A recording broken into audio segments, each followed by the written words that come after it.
નમસ્કાર મિત્રો મિત્રો આપણે 7મા ધોરણમાં ગ્રામરની અંદર ચેપ્ટર નંબર 1 અને ચેપ્ટર નંબર 2 એ બે પૂરા કર્યા। એ પછી કમ્પોઝિશન વિભાગમાં આપણે ડાયલોગ રાઇટિંગ સમજ્યા। ડાયલોગ રાઇટિંગ આપણને જે 5 માર્કમાં પૂછવામાં આવે છે એ વસ્તુ સમજી। ત્યાર પછી નોન વર્બલ ટેક્સ્ટ જે માહિતી આપણને આપવામાં આવેલી છે કોષ્ટક સ્વરૂપે કે ટેબલ સ્વરૂપે अथवा तो कोई चार्ट स्वरूपे आपवामां आवेली छे तो ए माहिती ने आपने प्रश्नों माहिती परथी जे प्रश्नों आपवामां आवे छे एना प्रश्नों ने एना जवाबो जे छे केवी रीते लखवामां आवे छे ए वस्तुनी समज मेळवी। त्यार पछी ए विभागमां एटले के कम्पोजिशन विभागमां अत्यारे जे आपणे मुद्दो समजीए छीए आजना लेक्चरमां ए छे कॉम्प्रिहेन्शन। कॉम्प्रिहेन्शननो जे त्रीजो मुद्दो કે જે અત્યારે આપણે સમજવા જઈ રહ્યા છીએ। મિત્રો અહીંયા આપણને એક કાવ્ય આપવામાં આવેલું હોય અથવા તો કોઈ એક વાત જે પેરેગ્રાફ સ્વરૂપે આપણને આપવામાં આવેલી હોય।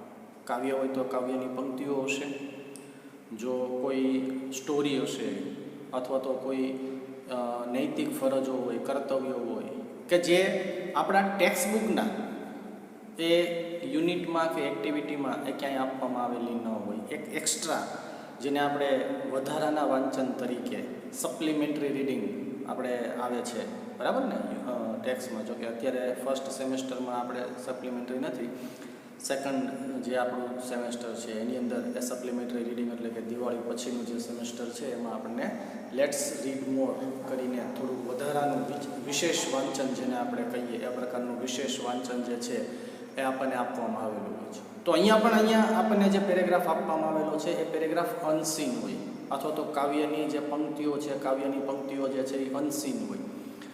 કાવ્યની પંક્તિઓને આપણે વાંચવાની અને એના ઉપર આપણને જે પ્રશ્નો પૂછાયા છે, ખાલી જગ્યાઓ પૂછાય છે, ટ્રુ ફોલ્સ પૂછાય છે, બરાબર ને। જેવી રીતે આપણે ટેક્સ્ટ બુકની અંદરથી પ્રશ્નો પૂછાય, ખાલી જગ્યાઓ પૂછાય, જોડકા પૂછાય, તો એવી જ રીતે અહીંયા આપણને એક અનસીન પેરેગ્રાફ અથવા તો સ્ટાન્ઝા આપેલા હોય, પોએમ આપેલી હોય, કાવ્ય પંક્તિઓ જે છે આપવામાં આવેલી હોય અથવા તો પેરેગ્રાફ આપવામાં આવેલો હોય, તો એને આપણે પહેલાં તો સમજવાનો અને એ પછી જે પ્રશ્નો પેરેગ્રાફ પરથી આપણને પૂછવામાં આવેલા છે આપણે એ પ્રશ્નોના જે રીતના જવાબો આપણને કીધા છે એ પ્રકારના એના જવાબો જે છે એ લખવાના હોય છે।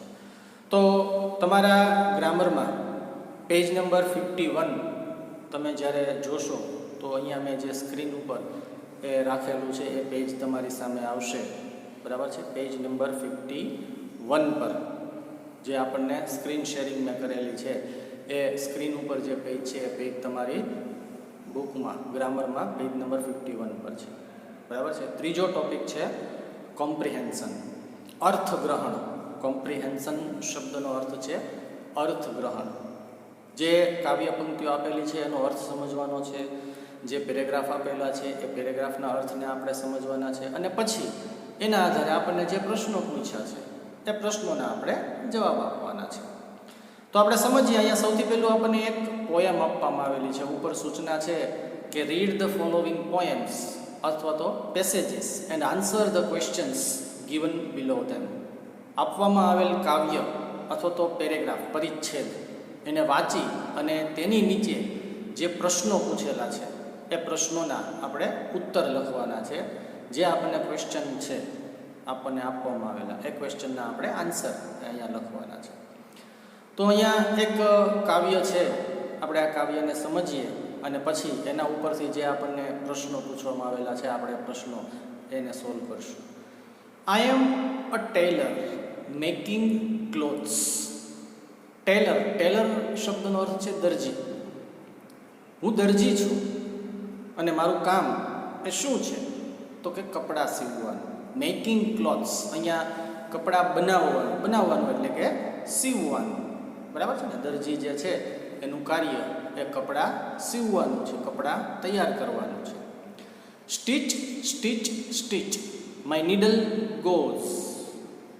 જ્યારે સોય એ બે કાપડને જોઈન્ટ કરીને ચાલે તો એના માટેનો અવાજ સ્ટીચ સ્ટીચ એવો। તમે સંચો જે ચાલેલો હોય, દરજી જે સંચા ઉપર કાપડ જે છે એ સીવે છે, જો એનો અવાજ સાંભળેલો હશે તો પણ કંઈક આવા પ્રકારનો અર્થ થશે સ્ટીચ, બરાબર ને। સ્ટીચ શબ્દનો એક અર્થ સીવવું, સ્ટીચ શબ્દ છે એ ક્રિયાપદ છે. સ્ટીચ શબ્દનો અર્થ થાય સીવવું, બરાબર છે. તો એનો અવાજ જે છે એ એમ કહે છે મારી સોયનો અવાજ, my needle goes stitch stitch stitch. મારી સોય જ્યારે ચાલે છે ત્યારે એ બે કપડાને જોડતી ચાલે છે, જોઈન્ટ કરતી જાય છે. જે રીતે અલગ અલગ પ્રકારે દરજી જે છે એ પહેલાં તો આખું કાપડ જે હોય એને માપ પ્રમાણે કાપે છે, બરાબર ને. શર્ટ બનાવવાનો છે, પેન્ટ બનાવવાનું છે, અથવા તો કોઈ બીજી વસ્તુ જે પ્રમાણે એ માપ હોય એ પ્રમાણે એને પહેલાં તો એ કાપે છે અને પછી બધા ભાગ જે છે એને સંચા ઉપર અથવા તો પોતે જાતે, બરાબર, એને સીવે છે, સ્ટીચ કરે છે, બરાબર ને. સ્ટીચ કરવું શબ્દનો અર્થ અહીંયા સીવવું, એ કપડાં જે છે એને સીવે છે. એટલે એમ કહે છે કે મારી સોય, નીડલ શબ્દનો અર્થ અહીંયા સોય, મારી સોય આગળ ચાલતી જાય છે અને કપડું જે છે એ પાછળ સીવાતું જાય છે, જોઈન્ટ થતું જાય છે. ત્યાર પછી છે I am a cobbler mending shoes. Cobbler એટલે મોચી, બરાબર. કોબલર શબ્દનો અર્થ છે મોચી. આઈ am a cobbler mending shoes. Mending એટલે અહીંયા બનાવવું અથવા તો ઠીકઠાક કરવા, જેમાં તૂટફાટ થઈ હોય કે કંઈક એવું થયું હોય તો એને સીવવાનું. આમ તો સામાન્ય રીતે આપણે તેમ જ શબ્દ છે ચપ્પલ સીવડાવ્યા અથવા તો બૂટ સીવડાવ્યા. જોકે હવે તો અત્યારે સીવડાવતું નથી કોઈ, મોસ્ટ ઓફ એ આપણે તૈયાર એ માર્કેટમાં જે હોય છે એ જ લઈએ છીએ. પણ એક સમય હતો કે જ્યારે બૂટ ચપ્પલ જે છે એ તૈયાર મળતા ન હતા અને એને સીવડાવવા પડતા હતા. ગામની અંદર જે સારામાં સારું મોચી કામ કરતા હોય એવા વ્યક્તિઓ પાસે જઈને પગનું માપ જે છે એ આપવામાં આવતું હતું અને પછી એના પરથી એ અમુક દિવસે એ તમારા શૂઝ અથવા તો ચપ્પલ જે છે એ બનાવી આપતા હતા આપણી પસંદગીની ડિઝાઇન મુજબના. તો I am a cobbler mending shoes. હું કોબલર મોચી છું અને મારું કામ બૂટ જૂતા એ બનાવવાનું છે. Rat tat tat and it's just like new. જ્યારે ચામડું એ કાપે છે, ચીરે છે, બરાબર, તો એની પાસે જો કે સોય ને એવી બધી વસ્તુ હોય જ છે. જેવી રીતે દરજી પાસે સોય હોય છે કાપડને સીવવા માટેની, એવી રીતે મોચી પાસે પણ એ સોય હોય છે, પણ એ સોય થોડીક વધારે એ મજબૂત. દરજી જે છે એને માત્ર કાપડ ઉપર એ સોય ચલાવવાની છે, જ્યારે મોચીને એ સોય જે છે એ ચામડું સીવવા માટે થઈ અને એ જરૂરિયાત હોય છે. તો અહીંયા રેટ ટેટ ટેટ એ ચામડાને તોડવાનો, કાપવાનો જે એક અવાજ છે એ પ્રકારનો અવાજ એ અહીંયા બનાવવાનો એ રેટ ટેટ ટેટ દ્વારા એ પ્રયત્ન કરાયેલો છે. And is just like new. અને ઘણી બધી વખત એવું બને કે તમારા બૂટ ચપ્પલ જ્યારે એને ઠીકઠાક કરવા આપેલા હોય, તૂટી ગયા હોય કે એવું કરવા આપેલા, તો એ એકદમ ચકાચક પોલિશ કરી અને આપણને આપે છે તો આપણને પણ એવું લાગે કે લગભગ તો આ બૂટ ચપ્પલ જે છે એકદમ નવા જેવા એ થઈ ગયા છે. ત્યાર પછી એક અલગ વ્યવસાયકારની વિશે વાત આપવામાં આવેલી છે. I am a policeman, I stand just so. હું એક પોલીસમેન છું અને હું માત્ર ઊભો રહું છું. શું કરે છે ઊભા રહીને? Telling cars to stop and telling cars to go. જે વાહન છે આવજા કરે છે એમને નિયંત્રિત કરવાનું કામ. પોલીસમેન જે છે એ રસ્તા ઉપર ઊભા રહી અને જે વાહનો આવજા કરે છે એ વાહનોને આવજાનું નિયંત્રિત કરવાનું, કે જેથી કરીને વાહનો એકબીજા સાથે અથડાઈ ન જાય. એટલા માટે થઈને કારને આવવાનું અથવા તો જવાનું, ઊભા રહેવાનું, વેઇટ કરવાનું, બરાબર ને. સિગ્નલ આપણે ઘણી બધી વખત આ કાર્ય જે છે એ થતું જોયેલું છે કે જેમાં પોલીસમેન છે એ વચ્ચે બરોબર સર્કલમાં ઊભા હોય અને કોઈ એક બાજુથી ટ્રાફિક જે છે એને જવાનું કહેતા હોય ને બાકીની બધી બાજુથી ટ્રાફિક જે છે એને એમણે અટકાવી રાખેલું હોય. I am your teacher, you are my friends. અને હું શિક્ષક છું અને તમે મારા મિત્રો છો. બમચીક રાઇઝ યોર હેન્ડ્સ. ચાલો, બમચીક એક પ્રકારના આનંદ માટેનો ઉદ્ગાર છે, બસ, બરાબર. એનો કોઈ ખાસ વિશેષ અર્થ જે છે એ નથી લેવામાં આવતો. અને રેઇઝ યોર હેન્ડ્સ, રેઇઝ શબ્દનો અર્થ અહીંયા ઊંચા કરવા.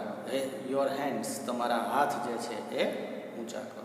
તો અહીંયા મિત્રો અલગ અલગ વ્યવસાયકારોની સાથે અલગ અલગ જે બાબતો જોડાયેલી છે, સંકળાયેલી છે, આપણને એના વિશે પોએમ જે છે એની અંદર માહિતી આપી. હવે આપણે એના ઉપરથી જે પ્રશ્નો આપણને પૂછવામાં આવેલા છે એ પ્રશ્નોના જવાબ જે છે એ આપીએ, સાથે લખીએ. એટલે તમે પણ પેન એ તૈયાર રાખજો. મેં જવાબ જે છે અહીંયા લખી જ રાખેલા છે. આપણે સમજતા જઈએ અને એ જવાબ છે એ લખતા જઈએ. તો સૌથી પહેલો પ્રશ્ન છે, what does a tailor make? એક દરજી શું બનાવે છે, શું તૈયાર કરે છે? બરાબર. તો આપણને ખબર છે કે દરજી કપડાં તૈયાર કરે છે, કપડાં સીવે છે. તો આપણે જવાબ લખશું, ટેલર મેક્સ. Tailor makes. જો ડઝ થી પ્રશ્ન પૂછાયો છે એટલે ત્રીજો પુરુષ એક વચન એ છે, એટલા માટે થઈને મેક શબ્દ છે એને આપણે એસ એ લગાડવાનો થશે. Tailor makes clothes. કપડાઓ. દરજી કપડાં સીવે છે. બરાબર. ક્લોથ્સ પછી આપણે પૂર્ણ વિરામ કરશું, વાક્ય ત્યાં પૂરું થઈ જાય છે. ત્યાર પછીનો એમાં બીજો પ્રશ્ન છે, what does a cobbler mind? Mind શબ્દનો એક અર્થ અહીંયા રિપેરિંગ કરવું એવા અર્થમાં પણ થશે. બરાબર. તો દરજી મોચી. What does a cobbler mend? મોચી શું સમૂહ કરે છે, ઠીકઠાક કરે છે? તો આપણે જવાબ લખશું, કોબલર મેન્ડ્સ. જો એમાં પણ સાદો વર્તમાન કાળ છે, ડઝથી પ્રશ્ન પૂછાયો છે, તો આપણો જવાબ થશે કોબલર મેન્ડ્સ શૂઝ. મોચી જૂતા એ રિપેર કરે છે, ઠીકઠાક કરે છે. મેન્ડ કરવું એટલે જેની અંદર કંઈક વાંધો છે એને ઠીકઠાક કરવું.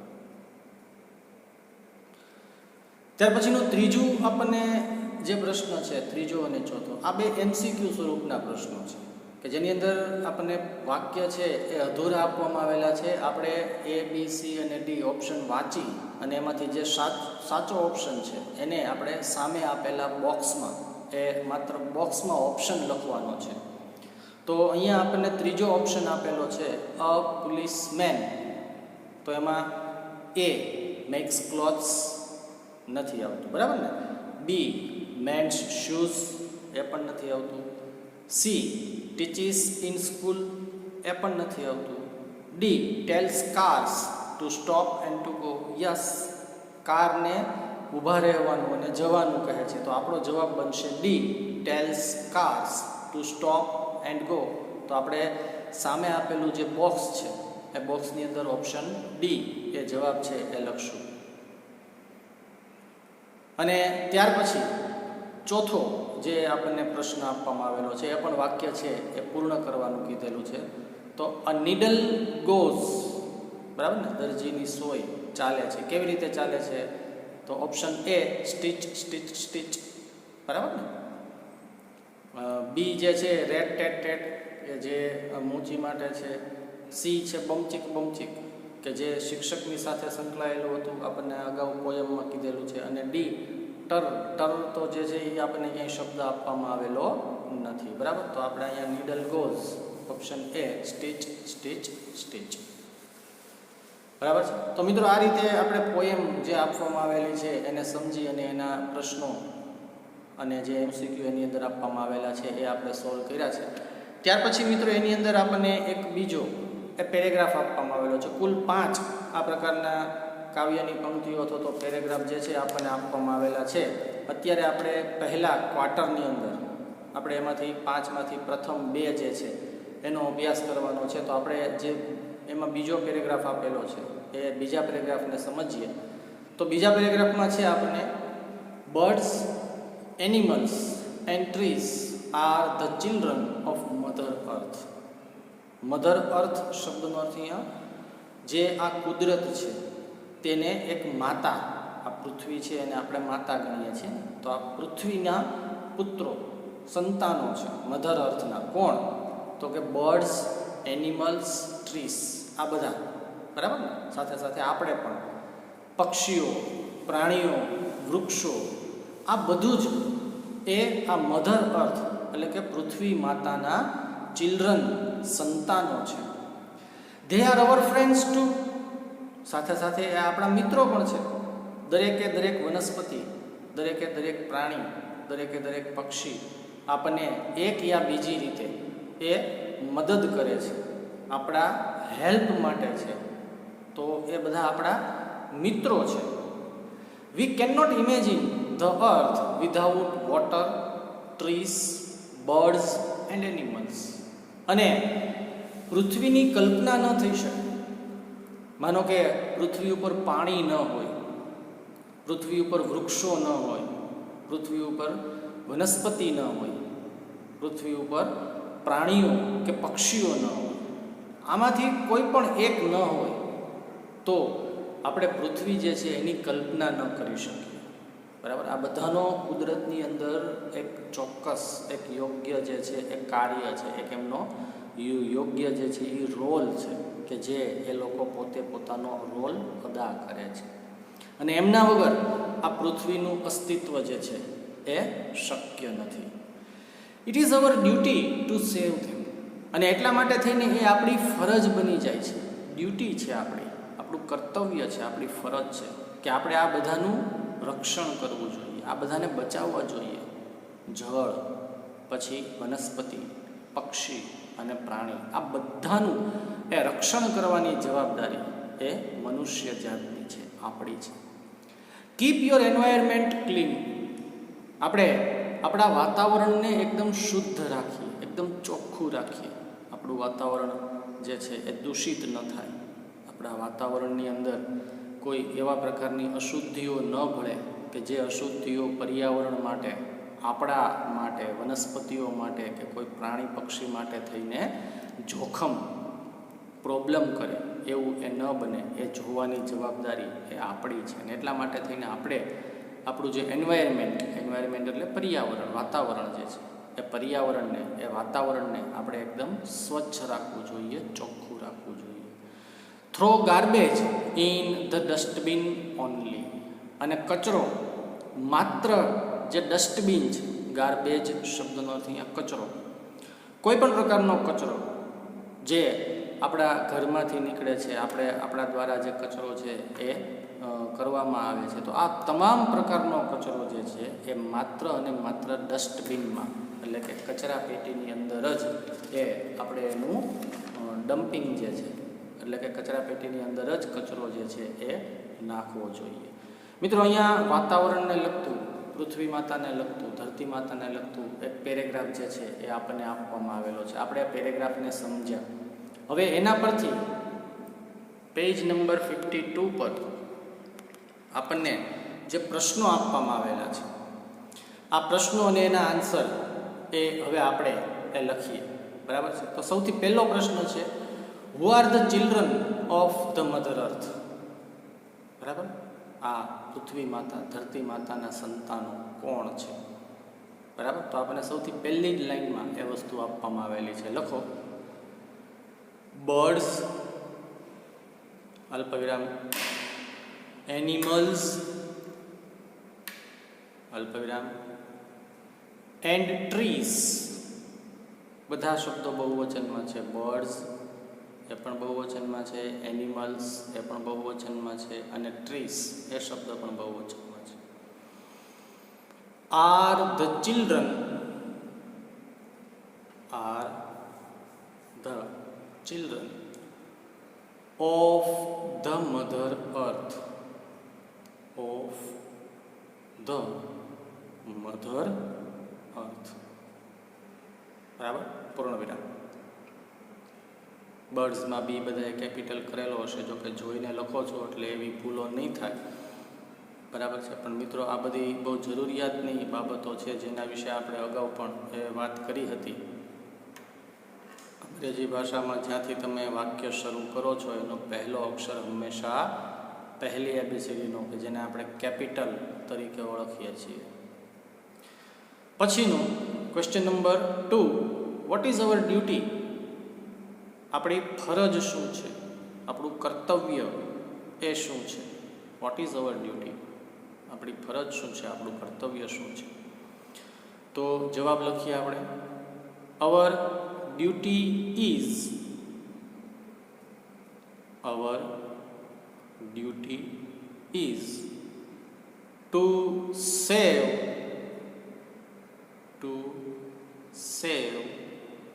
વોટર, અલ્પવિરામ, પછી ટ્રીઝ, વૃક્ષો, અલ્પવિરામ, બર્ડ્સ,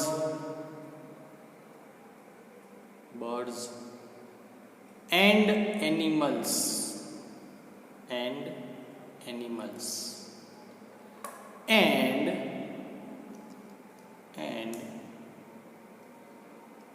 keep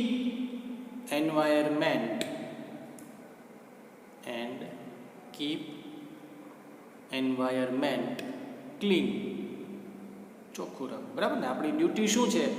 તો કે પાણી, વૃક્ષ, પક્ષી અને પ્રાણીઓનું આ બધાનું રક્ષણ કરવાનું, બચાવવાનું. અને આપણું જે વાતાવરણ છે, આપણું જે પર્યાવરણ છે, એન્વાયરમેન્ટ, એને આપણે એકદમ ચોખ્ખું રાખવાનું, ક્લીન રાખવાનું. બરાબર છે? ત્યાર પછીનો ત્રીજો એ આપણને એમસીક્યુ સ્વરૂપે, ત્રીજું અને ચોથું બંને એમસીક્યુ સ્વરૂપે આપવામાં આવેલા છે. આપણે ત્રીજું જોઈએ છે, કીપ યોર એન્વાયરમેન્ટ. તો option A dirty, option B clean, option C stale અને ઓપ્શન ડી એરી. તો કેવો પ્રકારનું વાતાવરણ રાખવું જોઈએ આપણું? B clean. બરાબર? તો આપણે સામે આપેલા બોક્સમાં લખશું બી ક્લીન. અને ચોથો ક્વેશ્ચન છે, થ્રો ગાર્બેજ ઇન ધ. કચરો આપણે શેમાં નાખવો જોઈએ? તો કે વેલ, કૂવામાં, કિચન, રસોડામાં, ગાર્ડન, બગીચામાં, કે ડસ્ટબિન ઓનલી, માત્ર કચરા પેટીમાં. શેમાં નાખવો જોઈએ? ડસ્ટબિન ઓનલી, માત્ર કચરા પેટીમાં. બરાબર છે? તો આમે સામે જે આપણને બોક્સ આપેલું છે એમાં આ પ્રશ્નના જવાબમાં આપણે લખશું ઓપ્શન ડી. બરાબર છે? તો મિત્રો અહીંયા બે પેરેગ્રાફ, એક આપણે પોયમ સમજ્યા અને એક એ પેરેગ્રાફ સમજ્યા કે જે આપણા ફર્સ્ટ ક્વાર્ટરમાં એ સિલેબસમાં આપવામાં આવેલા છે. બાકીના જે 3 છે એ આપણા સેકન્ડ ક્વાર્ટરની અંદર એ આપણા સિલેબસમાં આવશે. તો એ 3 પેરેગ્રાફ આપણે નેક્સ્ટ જે આપણું ક્વાર્ટર શરૂ થશે એની અંદર સમજવાના છે. તો અત્યાર સુધીના જે આપણે આ પ્રશ્નો એ સમજીએ છીએ. હવે આના પછી આપણે ચોથો મુદ્દો જે છે આવતા લેક્ચરમાં જે સમજવાનો થશે એ પિક્ચર ડિસ્ક્રિપ્શન થશે અને પછી આપણે પેરેગ્રાફ રાઇટિંગ, બરાબર ને, એસે રાઇટિંગ કહીએ કે પેરેગ્રાફ રાઇટિંગ કહીએ, એ આપણે સમજવાના છે. તો નેક્સ્ટ લેક્ચરમાં આપણે પિક્ચર ડિસ્ક્રિપ્શન સાથે એ ફરી પાછું સ્ટાર્ટ કરશું.